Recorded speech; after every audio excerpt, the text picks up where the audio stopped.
Hello everyone, welcome to my channel. I am Neha Narang. तो आइए आज की क्लास स्टार्ट करते हैं।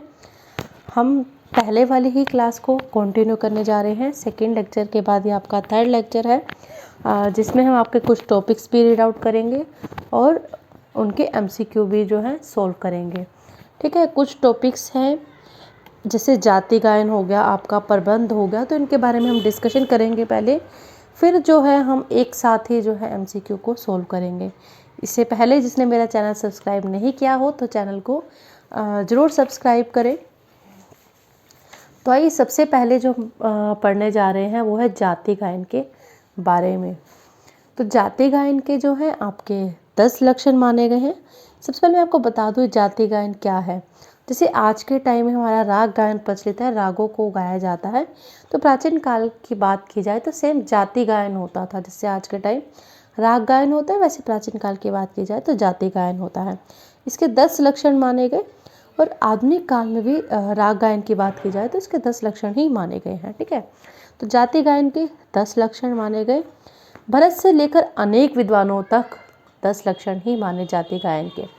और शारंगदेव की बात करें तो इन्होंने 10 लक्षणों के अतिरिक्त 3 जो लक्षण है और भी माने, जिससे कुल मिलाकर के आपके 13 लक्षण हो गए। संन्यास, विन्यास और अंतर्मार्ग, कुल 13 जो है शारंगदेव ने इसके लक्षण माने। अब बात करते हैं जो आपके सबसे पहले 10 लक्षण माने गए हैं उनमें क्या था। तो अंश स्वर उसे कहा जाता था। मूर्छनाओं के आरंभिक स्वर को अंश स्वर कहा जाता था। ग्रह स्वर की बात करें तो जिस स्वर पर गान की प्रवृत्ति हो, यानी कि जिससे गायन आपका आरंभ होता है। न्यास स्वर जिस स्वर पर गान की समाप्ति हो। अपन्यास स्वर जिस स्वर पर गीत के मध्य की समाप्ति हो। अल्पतव स्वर का अल्प प्रयोग यानी कि कम प्रयोग।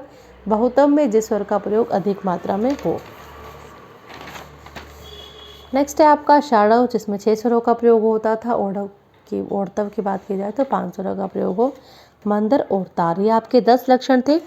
आगे बात की जाए तो शारंगदेव ने जातियों के 3 अन्य लक्षण माने थे। कुल मिलाकर के 13 लक्षण हो गए। संन्यास में क्या था, जाति के प्रथम खंड की समाप्ति जिस स्वर पर होती थी उसका संवादी या अनुवादी स्वर जो है आपका वो संन्यास कहलाता था। विन्यास की बात की जाए, जो स्वर जाति गायन के विभिन्न खंडों की समाप्ति का स्वर होता था वह विन्यास कहलाता था। और अंतर्मार्ग की बात की जाए, न्यास, उपन्यास, ग्रह आदि के स्थान के अतिरिक्त बीच बीच में इन स्वरों के साथ अल्प स्वरों की विचित्रता उत्पन्न करने वाली संगति को अंतर्मार्ग कहते थे। ठीक है, अब हम बात करते हैं प्रबंध की। सबसे पहले कि संगीत के आपके 2 भेद हैं, निबद्ध गान और अनिबद्ध गान। निबद्ध गान में जो कुछ भी आपका संगीत में ताल में बंधा हुआ होता है उसे निबद्ध गान कहा जाता है। और अनिबद्ध गान की बात की जाए तो जो कुछ ताल में नहीं बंधा होता उसे अनिबद्ध गान कहा जाता है। निबद्ध गान की बात की जाए तो इसमें आपके प्रबंध आते थे, रूपक और वस्तु। अनिबद्ध गान की बात की जाए तो इसमें आपके रागालाप, रूपकालाप, आलाप, स्वस्थान, ये सब आपके अनिबद्ध गान में आते थे। इनमें क्या होता है, जैसे आलाप आप शब्द देख ही रहे हैं, राग प्लस अलाप, रागालाप। तो आलाप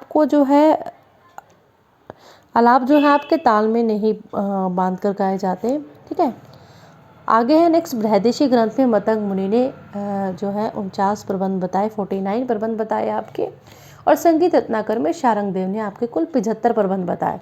और इन्होंने प्रबंध को 3 वर्गों में जो है आपका वर्गीकरण कर दिया। सुर प्रबंध, आलिक्रम प्रबंध, भी प्रकीर्णन प्रबंध। ठीक है,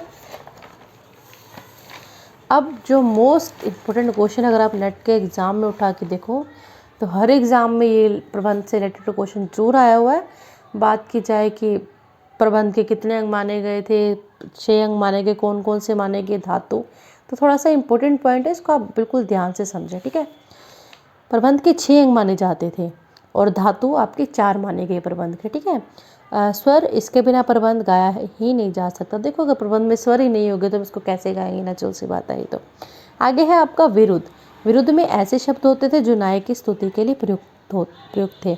नायक वो जिसके लिए मतलब जो गीत है, जो प्रबंध है प्रस्तुत किया जाता था। ठीक है, पद, इसमें नायक के गुणों की चर्चा की जाती है, जैसे वीरता, दान, दयन, सबके बारे में चर्चा है की जाती है। तेनक में क्या होता है, इस अंग के अंतर्गत ओम, तत्, सत्र, ब्रह्म आदि शुभ शब्दों का जो प्रयोग है वो किया जाता है।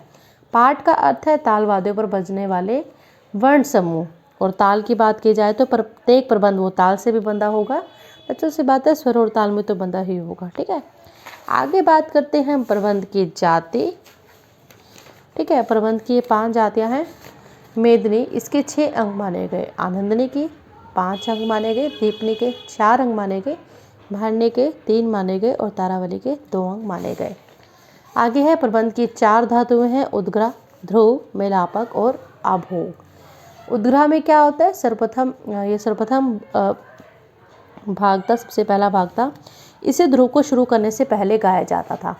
ऐसा भाग, ध्रुव क्या है, ऐसा भाग जो गीत के अंत तक बार बार गाया जाए, जिसे आजकल हम स्थाई भी कहते हैं। आप देखते हो किसी भी गाने में स्थाई को जो है बार बार रिपीट किया जाता है। मिलापक क्या होता है, उद्ग्रह तथा ध्रुव के मध्य में मिलापक है ये। अभोग, गीत के अंतिम भाग को अभोग कहा जाता है। जैसे आजकल की हम बात करें,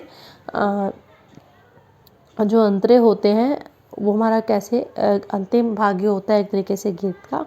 ठीक है, तो गीत के अंतिम भाग को क्या कहा जाता है, अभोग कहा जाता है। नेक्स्ट जो हमारी गायिका है, इनके बारे में हम डिस्कशन करने जा रहे हैं। ध्रुपद। ठीक है, कुछ ध्रुपद की जो रचना है 15वीं शताब्दी में राजा मानसिंह तोमर के द्वारा मानी जाती है। और इसकी बात की जाए तो शारंग देव ने शुदा गीति के आधार, जो पहले अगर बात की जाए ध्रुपद से पहले आपकी गीतियाँ हुआ करती थी, तो उन गीतियों से ही जो आपके यहाँ आगे गायन शैलियाँ बनी थी। तो शुदा गीति के आधार पर ही जो है ध्रुपद का आविष्कार किया गया था। ठीक है, इसमें तेवरा, सूलताल, आड़ा, चारताल, रुद्र आदि तालों का जो है प्रयोग किया जाता है। पखावज बजाई जाती है, सारी पखावज की ही तालें हैं बात की जाए तो। ठीक है, ध्रुपद जो है आपकी पखावज पर बजाए जाते हैं और तेवरा, सूलताल, आड़ा, चारताल, रुद्रताल, ये इन तालों का जो है प्रयोग किया जाता है। ध्रुपद की बात की जाए तो इसमें आपके 4 ही भाग थे, उद्ग्रह, ध्रुव, अभोग, अंतरा। आगे है ध्रुपद की आपकी 4 वाणियाँ थी। खंडार वाणी, इसके जो प्रवर्तक है राजा समोखन सिंह को जो है माना जाता है। गोबरहार वाणी, इसका जो प्रवर्तक है वो तानसेन जी को माना जाता है। डागुर वाणी की बात की जाए तो ब्रजचंद को माना जाता है। और नुहार वाणी की बात की जाए तो श्री चंद को जो है इसका प्रवर्तक जो है माना जाता है। अब बात करते हैं हम धमार की। मतंग ने बीना गीति, जो प्राचीन काल में अगर हम बात करें तो बीना गीति को गाया जाता था, जैसे आजकल हम धमार को गाते हैं।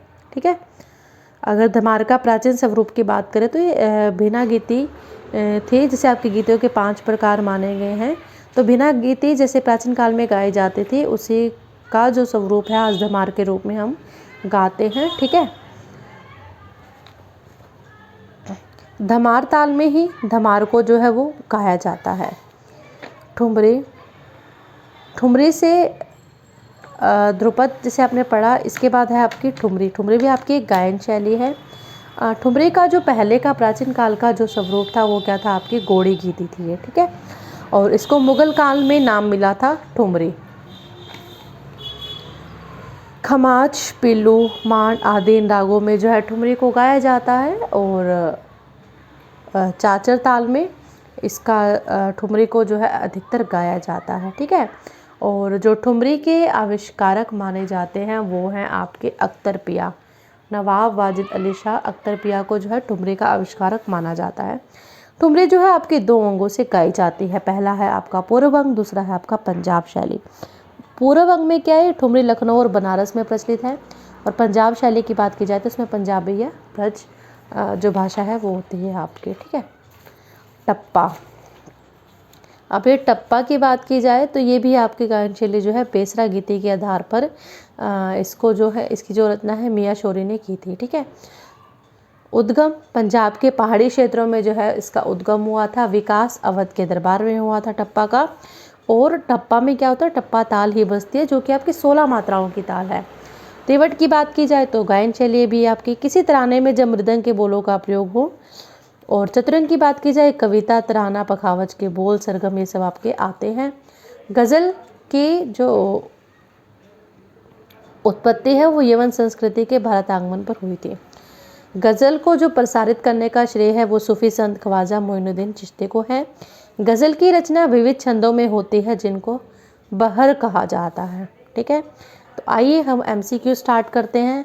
उससे पहले जो आप नेट म्यूज़िक एग्ज़ाम की तैयारी कर रहे हैं तो 5 तारीख को ये एग्ज़ाम है, तो सबको ऑल द बेस्ट।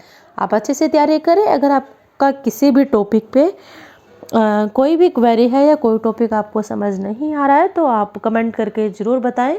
आपको हो सका तो जल्द से जल्द जो उसकी वीडियो है वो प्रोवाइड करवा दी जाएगी। आपके पास कल का टाइम और है, कल 4 नवंबर है, तो आप जल्द से कमेंट करके ज़रूर बताएं कि आपको किस वीडियो पर ऐसा टॉपिक ज़रूर बताएं जिससे आपको जो आपको टफ लगता हो। ठीक है, तो आइए जो हमारे MCQs हैं उसको स्टार्ट करते हैं। बृहदेशी में जाति के जो है कितने लक्षण वर्णित हैं? तो जाति गायन के आपके 10 लक्षण जो है माने गए थे, सिर्फ शारंगदेव ने आपके 13 माने थे। जाति गायन का जो प्रचार है किस काल में था? तो मैंने आपको बताया था भरत से लेकर के अनेक विद्वानों तक, तो ये भरत काल में ही आपका प्रचार में था। जिस स्वर से जाति गायन का आरंभ होता था उस स्वर को क्या कहा जाता था? तार स्वर, वाद्य स्वर, ग्रह स्वर या फिर संन्यास स्वर? तो ये आपका राइट आंसर है ग्रह स्वर।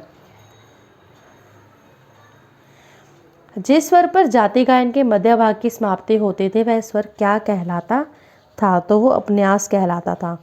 जिस स्वर पर जाति गायन का समापन होता था वह स्वर क्या कहलाता था?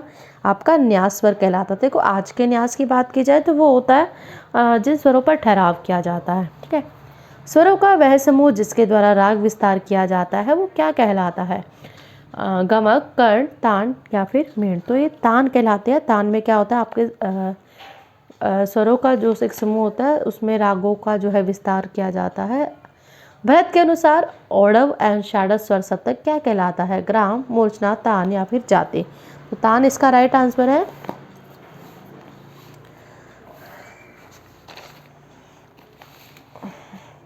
महर्षि भरत ने कुल मिलाकर कितने प्रकार के तानों का वर्णन किया? मैंने पिछली वीडियो में आपको बताया था 84। जिस तान में स्वरों का सीधा प्रयोग होता है उसे क्या कहा जाता है?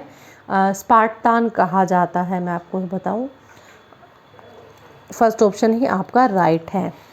अचरक तान में क्या होता है? इसमें स्वरों को जो है बार बार मतलब एक स्वर को 2 बार लिया जाता है, जैसे सा सा रे रे गा गा मामा, एक ही स्वर को 2 बार गाया जाएगा। ठीक है, तो सेकंड ऑप्शन आपका राइट होगा। शारंगदेव के समय में तानों के असंख्य स्वर प्रस्तारों को जानने के लिए गणित की किस प्रणाली का उपयोग होता था?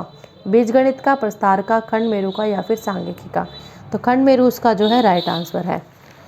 तान के अनेक स्वर प्रस्तारों में किसी एक स्वर के प्रस्तार के स्वरूप को जानना क्या कहलाता था? प्रस्तार, तान संख्या, नष्ट या फिर उदिष्ट? तो नष्ट इसका राइट आंसर है। स्पाट तान का दूसरा नाम क्या था? सरल तान, स्फीरत तान, आरोही तान, लरस तान है, सॉरी फर्स्ट आपका, और डी ऑप्शन है आपका सरल तान। तो सरल तान इसका राइट आंसर है। सरल तान में भी यही होता है कि स्वरों को सीधे तरीके, तान में स्वर को सीधे तरीके से गाया जाता है, सारे गामा पाधा निसा। और स्पाट तान में भी सेम यही होता है कि तान को सीधे ढंग से लिया जाता है। संगीत रत्नाकर में कितने गमक कहे गए? तो संगीत रत्नाकर की बात की जाए तो इसमें गमक के 15 प्रकार बताए गए। और गमक का मैं टॉपिक आपको बता दूं, गमक के जो प्रकार हैं 15 प्रकार, इसको आप अच्छे से पढ़ें, इसके एक डेफिनेशन को आप अच्छे से समझें। 100% मैं श्योर हूँ कि आपको 1 नंबर का क्वेश्चन उसमें से ज़रूर मिलेगा, क्योंकि आप पीछे के जो ऑनलाइन एग्ज़ाम हुए हैं उसमें से उठाकर देख सकते हैं कि जो गमक का क्वेश्चन है वो डेफिनेटली आपके एग्ज़ाम में आया हुआ है।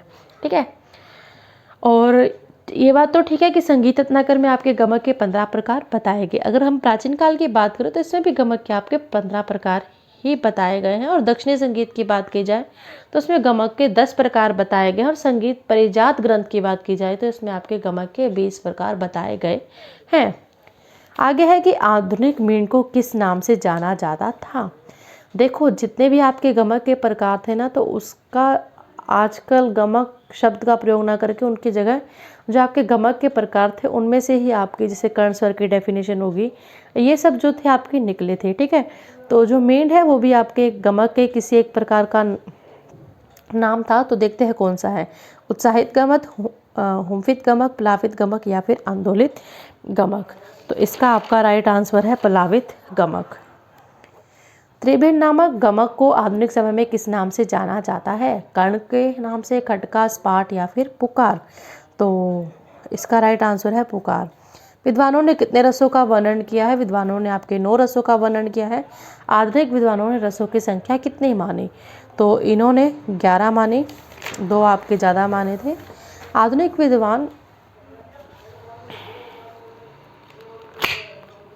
आधुनिक विद्वानों ने कौन से 2 रस नए माने हैं? अद्भुत तथा वात्सल्य, करुण तथा शांत, भक्ति तथा वात्सल्य, भक्ति तथा शांत। तो इसका राइट आंसर है भक्ति तथा वात्सल्य। शांत रस का स्थायी भाव कौन सा है? धृति, निर्वेद, मति या फिर जड़ता?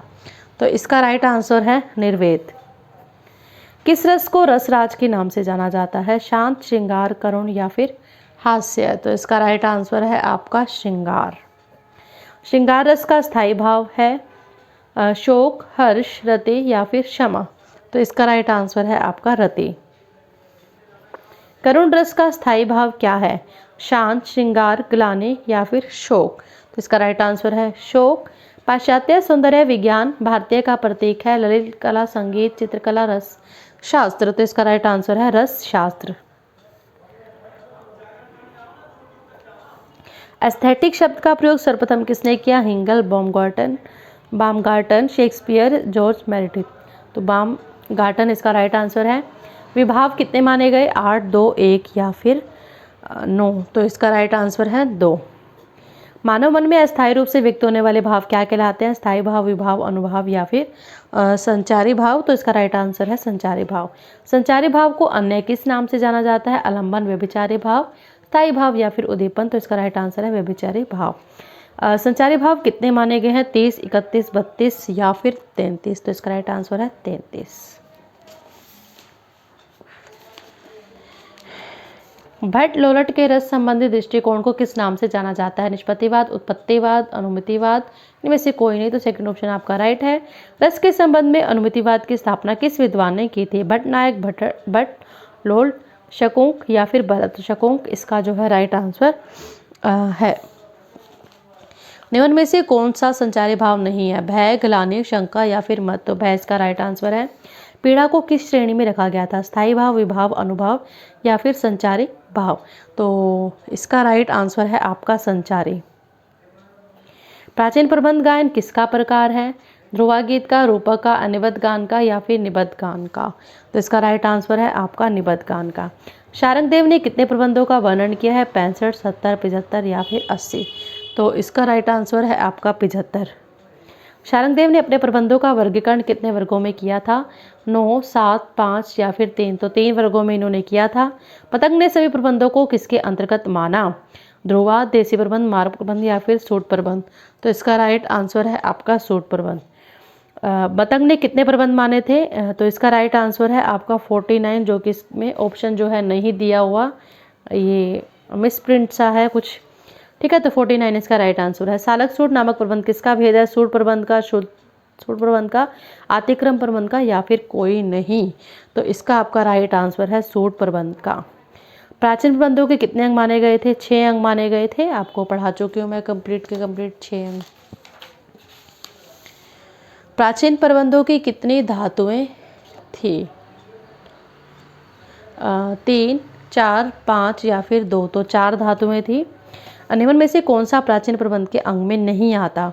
तेनक, अभोग, पाठ या फिर विरोध? तो अभोग इसका राइट आंसर है। प्रबंध में नायक के नाम कुलादि का वर्णन करना क्या कहलाता है? पाठ, विरोध, पद, तेनक? तो इसका राइट आंसर है आपका विरोध। प्रबंध में नायक के गुणों का वर्णन करना क्या कहलाता है? पद, विरोध, पाठ या फिर तेनक? तो इसका जो आपका राइट आंसर है वो है आपका पद। जिस प्रबंध में अनेक रागों का प्रयोग होता है उसे क्या कहा जाता है? मिश्रित राग, राग लड़ी, राग कदम या फिर राग रागनी? राग कदम इसका राइट आंसर है। रागमाला को दक्षिणी संगीत में क्या कहा जाता है? मिश्रित राग, रागमाला, रागमालिका? इनमें से कोई नहीं, तो रागमालिका इसका राइट आंसर है। किवाड़ प्रबंध को आधुनिक समय में किस नाम से जाना जाता है? त्रिवट, ख्याल, चतुरंग, ठुमरी? तो त्रिवट इसका राइट आंसर है। बृहदेशी में वर्णित चोक्शा गीति से किस आधुनिक गायन शैली का जो जन्म है माना गया है? तो मतंग के द्वारा जो है चोक्शा गीति से माना गया था। आधुनिक गायन शैली का जो जन्म हुआ वो बताना है। इसमें से धमार, ख्याल, ध्रुपद या फिर ठुमरी। तो इसका जो राइट आंसर है आपका ध्रुपद। शारंगदेव की शुद्धनामा गीति से किस गायन शैली का जन्म हुआ? ध्रुपद, धमार, टप्पा या फिर ख्याल। तो इसका राइट आंसर है आपका ध्रुपद।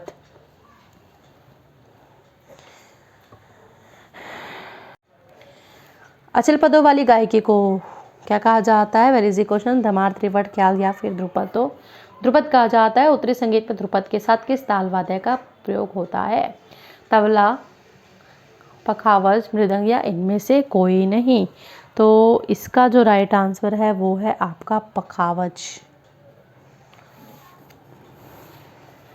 ध्रुपद गायकी में निम्न में से किसका प्रयोग होता है? कर्ण, गमक, मुर्की और खटका। तो इसका राइट आंसर है गमक। प्राचीन समय में ध्रुपद गायकों को क्या कहा जाता था? भाग्यकार, गायक, नायक गायक या फिर कलावंत। तो कलावंत इसका राइट आंसर है। ध्रुपद का आविष्कारक किसे माना जाता है? महर्षि भरत, मानसिंह तोमर, तानसेन या फिर अमीर खुसरो को। ध्रुपद का आविष्कारक है जो मानसिंह तोमर को माना जाता है। ध्रुपद के कितने अवयव माने गए? तो 4 अवयव माने गए थे। निम्न में से कौन सी ताल ध्रुपद के साथ अधिक बजाई जाती है? रूपक, तेवरा, दादरा, झपताल। तो इसकी बात की जाए तो इसका आपका राइट आंसर है तेवरा ताल। ध्रुपद की कितनी वाणियाँ मानी गई? 4 वाणियाँ मानी गई थी। खंडार वाणी के प्रवर्तक कौन माने गए थे? तो राजा समोखन सिंह जो है इसके माने गए थे। ध्रुपद की गोबरहार वाणी किससे संबंधित मानी गई है? तानसेन से। श्रीचंद की वाणी का क्या नाम था? डागर, नोहार, गोबरहार या फिर खंडार। तो इसका राइट आंसर है आपका नोहार। आधुनिक धमार गायकी को प्राचीन समय की किस गीति से उत्पन्न माना गया है? शुद्धा गीति, घोड़ी गीति, भिना गीति या फिर साधारणी। तो भिना गीति इसका राइट आंसर है। धमार गायन के साथ कौन सी ताल प्रयुक्त होती है? तो धमार के साथ जो है धमार ताल ही बजाई जाती है और धमार के साथ कोई और ताल का प्रयोग नहीं किया जाता है धमार गाते समय। ठीक है। धमार गीतों में मुख्य रूप से किसका वर्णन रहता है? राजा के गुणों का, ब्रज की होली का, बसंत के गीतों का, देवी देवताओं की कहानी का। तो इसका राइट आंसर है ब्रज की होली का। धमार गायकी के साथ बजने वाली ताल कितनी मात्रा की होती है? तो इसका राइट आंसर है 14। जो धमार ताल है आपकी, धमार आपकी गायकी भी और धमार आपकी ताल भी है। तो 14 मात्राओं की ताल है ये। पहली मात्रा में आपके पहले विभाग में आपकी 5 मात्राएं होती हैं, दूसरे विभाग में आपकी 2, तीसरे विभाग में 3, चौथे विभाग में 4। ठीक है। इसकी बोल की बात की जाए तो क, धीट, धीट, धा, अ, ग, तीट, तीट, ता, अ। घोड़ी गीति आज की किस गायन शैली से मिलती है? ख्याल, ठुमरी, टप्पा या फिर धमार। तो इसका राइट आंसर है ठुमरी। घोड़ी गीति को ठुमरी नाम कहाँ प्रदान हुआ? मुगल काल में। राइट, इसका आंसर है मुगल काल। ठुमरी के साथ कौन सी ताल अधिकतर बजती है? सुलताल, झपताल, चाचर या फिर कहरवा। तो चाचर ताल थी जो इस ठुमरी के साथ ज़्यादा बजाई जाती है। ठुमरी गायक के साथ कौन सा ताल वाद्य बजाया जाता है? तो तबला बजाया जाता है और ध्रुपद के साथ आपका पखावज बजता है। निम्न में से किस गायकी में बेलावे का अधिक प्रयोग होता है? टप्पा, ठुमरी, धमार या फिर ध्रुपद। तो ठुमरी इसका राइट आंसर है। ठुमरी की पूर्व शैली का कला क्षेत्र कौन सा है? बिहार, बनारस, दिल्ली और बंगाल। तो इसका राइट आंसर है वो है आपका बनारस। ठुमरी की जयपुर शैली डैश प्रधान है? तंत्रकारी अंग, राग अंग, भाषा या फिर कथक अंग। तो कथक अंग इसका राइट आंसर है। बेसरा गीति से आधुनिक कौन सी गायकी प्रचलित हुई? गीत, त्राना, ख्याल या फिर टप्पा। तो टप्पा इसका राइट आंसर है। टप्पा गायकी किस ताल में गाई जाती है? तो टप्पा ताल में ही गाई जाती है। टप्पा गायकी के साथ बजने वाली ताल में कितनी मात्राएं हैं? तो टप्पा गायकी में आपकी जो मात्राएं हैं वो मैं आपको ऑलरेडी मैंने आपको जब टप्पा का टॉपिक पढ़ाया था तब बताया था। इसमें आपकी 16 मात्राएं हैं। टप्पा में अधिकतर किस भाषा का प्रयोग होता है? हिंदी, संस्कृत, पंजाबी या फिर ब्रज। तो अधिकतर पंजाबी भाषा का जो प्रयोग किया जाता है। साधारणी गीति के लक्षण में हमें आज किससे मिलते हैं? टप्पा, ख्याल, तिवट या फिर गजल। तो ख्याल इसका राइट आंसर है। विलंबित लय में गाए जाने वाले ख्याल को क्या कहते हैं? छोटा ख्याल, बड़ा ख्याल, मध्य ख्याल, इनमें से कोई नहीं। तो बड़ा ख्याल इसका राइट आंसर है। ख्याल गायकी के साथ कौन सा ताल वाद्य बजाया जाता है? वेरी सिंपल क्वेश्चन, तबला ही बजाया जाता है। गजल की उत्पत्ति कहाँ से मानेगी? फारस के लोक संगीत से, भारत से, साधारणी गीति से, ख्याल तथा धमार से। तो इसका राइट आंसर है फारस के लोक संगीत से।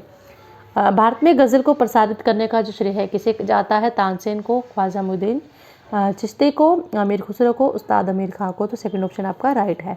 गज़ल की रचना विधि छंदों में होती है, इन्हें क्या कहते हैं? स्थाई, छंद, शेर या फिर बहर। तो बहर इसका जो है वो है आपका राइट आंसर है। गीत के अलग अलग भागों को अलग अलग रागों में गाने को क्या कहते हैं? स्वर सागर, राग सागर, गीत सागर या फिर सरगम सागर। तो इसका जो राइट आंसर है वो है आपका राग सागर। वेदों की संख्या कितनी मानी गई? तो आपको पता ही है कि आपके 4 वेद है। कितने वेद संस्कृत में नहीं लिखे गए? क्वेश्चन ध्यान से रीड कीजिए, कितने वेद जो हैं आपके संस्कृत में नहीं लिखे गए? तो आपके सारे ही वेद संस्कृत में लिखे हुए हैं, चारों के चारों। तो इसका राइट आंसर है 0। संगीत संबंधी सामग्री किस वेद में सर्वाधिक मिलती है? ऋग्वेद, यजुर्वेद, सामवेद या फिर अर्थवेद। तो इसका राइट आंसर है सामवेद। सामवेद का वेद किसे कहा जाता है? अर्थवेद को, गंधर्व वेद को, यजुर्वेद को या फिर नाट्य शास्त्र को। तो इसका राइट आंसर है आपका गंधर्व वेद को। प्रत्येक वेद की व्याख्या किस नाम से हुई है? गंधर्व, पुराण, ब्राह्मण या फिर साम। तो इसका राइट आंसर है ब्राह्मण। संगीत को शिल्प की संज्ञा किस ग्रंथ में दी गई है? महाभारत, कौशिक, ब्राह्मण, उपनिषद या फिर नाट्य शास्त्र। तो इसका राइट आंसर है कौशिक, ब्राह्मण। पुराण कितने हैं? 18, 108, 21, 18 या फिर 51। तो 18 इसका राइट आंसर है। सामवेद में प्रयुक्त अधिकतर मंत्र किसमें संग्रहित है? ऋग्वेद में, गंधर्ववेद में, पुराण में या फिर उपनिषदों में है। तो इसका राइट आंसर है आपका ऋग्वेद में। ऋग्वेद में गीत के लिए किस शब्द का प्रयोग होता था? गीतक, गीतिका, गीत या फिर गौर। तो इसका राइट आंसर है आप गौर नहीं, गीर। ठीक है। गीत तथा उसकी धुन के लिए ऋग्वेद में क्या संज्ञा थी? धुन, गीर, साम या फिर संगीत। तो इसका राइट आंसर है आपका साम। सामगान के मुख्य गायक को क्या कहा जाता? सामगायक, उद्गाता, प्रधान या फिर उद्गाता। तो इसका राइट आंसर है उद्गाता। वैदिक काल का सबसे मुख्य वाद्य कौन सा था? सितार, गीर, वीणा, दुंदुभि। तो वीणा इसका राइट आंसर है। वैदिक काल में सभी तंत्री वाद्यों के लिए क्या संज्ञा थी? त्रिवट, वीणा, साम या फिर वाण। तो इसका राइट आंसर है आपका वीणा। वैदिक कालीन वाण में कितनी तंत्रियां होती थी? 9, 100, 0 या फिर 17। तो इसका राइट आंसर है 100। वैदिक काल में संगीत के स्वरों के लिए क्या संज्ञा थी? यम, स्वर, सम या फिर ऋचाएं। तो इसका राइट आंसर है आपका यम। स्वरों के षड्ज, ऋषभ आदि नाम सर्वप्रथम किस ग्रंथ में मिलते हैं? संगीत परिजात, ऋग्वेद या नारदीय शिक्षा या फिर नाट्य शास्त्र। तो इसका राइट आंसर है नारदीय शिक्षा। वैदिक काल में पदों को क्या कहा जाता था? ऋचाएं, साम, कुष्ठ, कृष्ट या फिर पदम। तो इसको ऋचाएं कहा जाता था। 266 क्वेश्चन पे आ गए। उच्चारण की दृष्टि से वैदिक कालीन स्वर कितने प्रकार के थे? 7, 3, 4, 5। तो इसका राइट आंसर है आपका 3। वेद पाठ के अपरिहार्य अंगों को क्या कहा जाता था? वेद, अंगीकार, वेदांग, उपनिषद या फिर महाकाव्य। तो इसका राइट आंसर है वेदांग। ऋग्वेद की ऋचाएं स्वरावलियों में निबद्ध होने पर क्या कहलाती थी? सामगान, ऋचाएं, स्तोत्र या फिर वेद।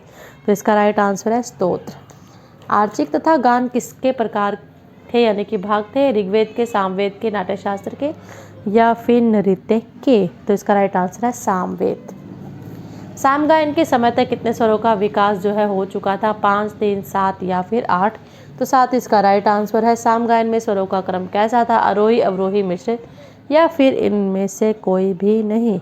इसका राइट आंसर है अवरोही। साम के स्वरों की संख्या में प्रथम कौन सी थी? प्रथम, कुष्ठ, मंद या फिर अतिसावृत। तो कुष्ठ इसका राइट आंसर है।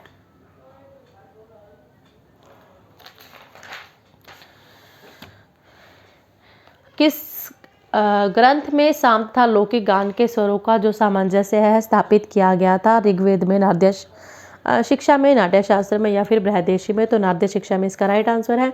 राग वर्गीकरण के अंतर्गत सूर्यांश आदि प्रकार किस ग्रंथ में थे? संगीत ग्रंथ, संगीत परिजात, नाट्य शास्त्र या फिर संगीत रत्नाकर। तो इसका राइट आंसर है संगीत नाट्य शास्त्र।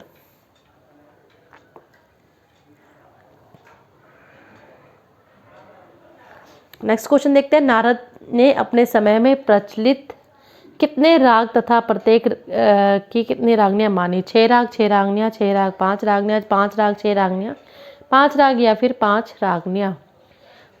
तो इसका राइट आंसर है 6 राग और 6 रागनियाँ। राग रागनी वर्गीकरण के कितने मत जो है प्रमुख हैं?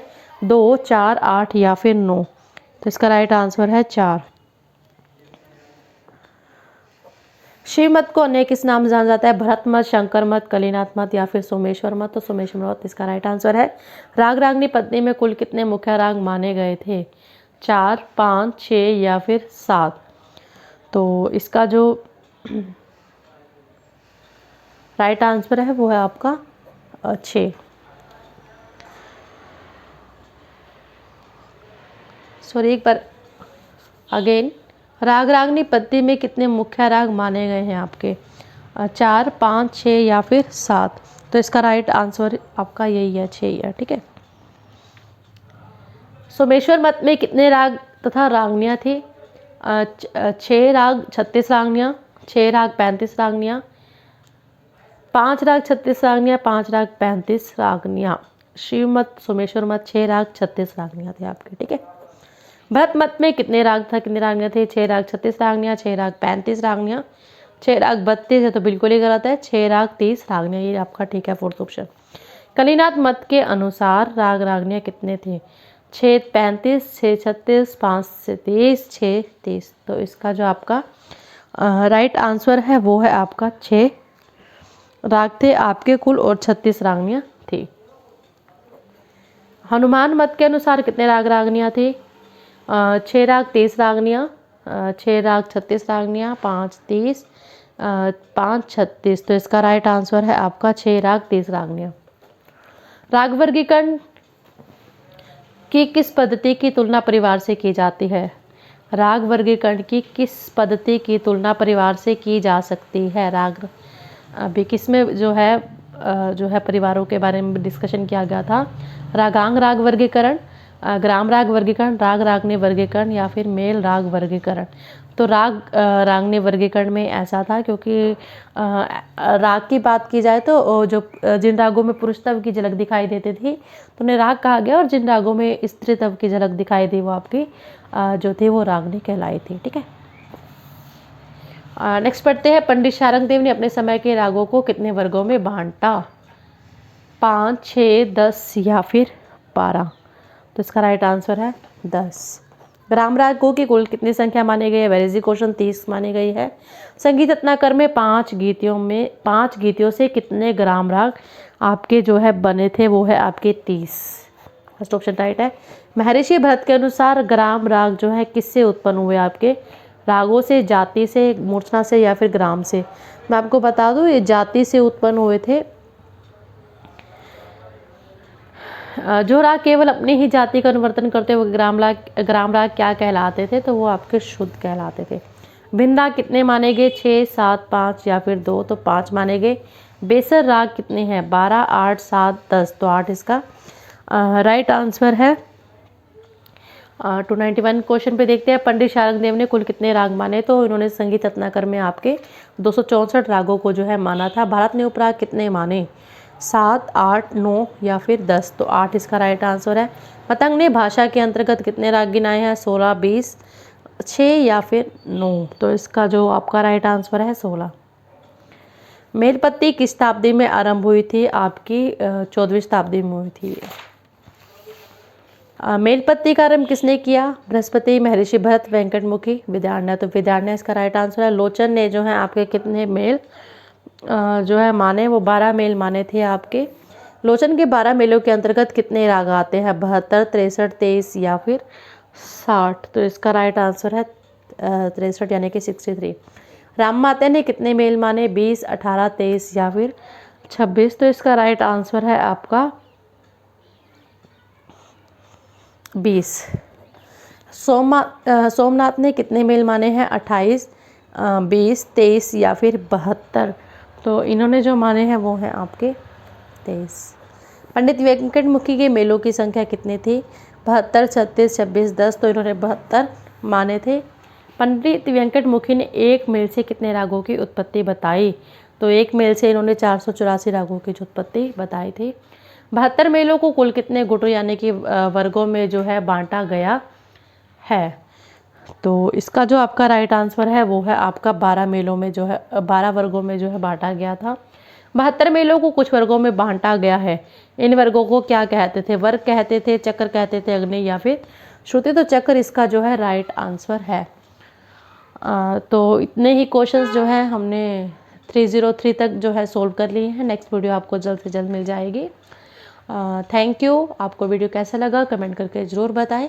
अगर आपकी कोई क्वेरी है, कुछ भी क्वेश्चन है तो आप कमेंट बॉक्स में ज़रूर करें। अगेन, जिसने अब तक मेरे चैनल को सब्सक्राइब नहीं किया हो तो चैनल को जो है ज़रूर सब्सक्राइब कर ले। Thank you.